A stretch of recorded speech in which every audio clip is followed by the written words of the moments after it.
Good morning, sir. I would like to introduce myself to you. This is Sai Pravalika from Computer Science and Engineering Department from Srinivas Ramanujan Institute of Technology. My CA2 topic is about resettlement and rehabilitation.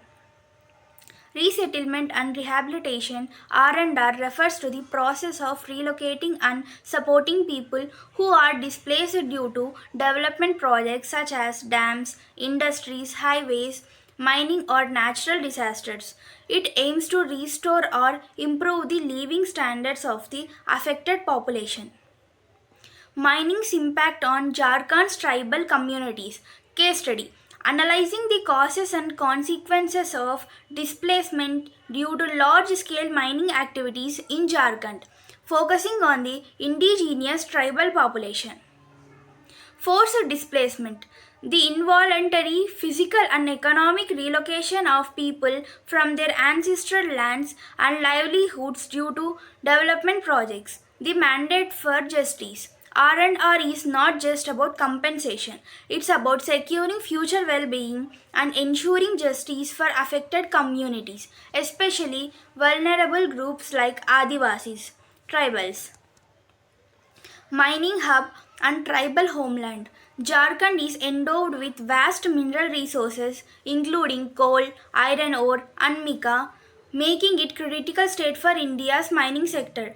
Over 26% of Jharkhand's population belongs to tribal communities, Adivasis, who have deep socio-cultural and spiritual ties to the land and forests that often overlap mineral deposits. This geographical overlap creates an inherent conflict between industrial development goals and the rights and traditions of the indigenous inhabitants, leading to extensive displacement. Land acquisition, how it impacts tribal communities' rights and livelihoods. Erosion of land rights. Tribal communities often lack formal land titles, making them particularly vulnerable during acquisition, despite existing laws like the PESA Act and Forest Rights Act (FRA). Loss of livelihood base. The land is not merely an asset, it is the sole source of agriculture, forest produce, and traditional crafts, which are lost permanently post acquisition. Socio-economic disruptions. Loss of land, culture, and identity. Economic destitution. Cash compensation is often quickly depleted, and affected families struggle to transition to new, sustainable source of income, frequently falling into poverty. Breakdown of social structure. Traditional community bonds, kinship ties, and collective resource management systems are shattered when villages are fragmented and relocated. Adaptation strategies. How communities cope and resist. Organizing local movements and leveraging constitutional safeguard, example scheduled areas provisions to challenge unfair acquisition.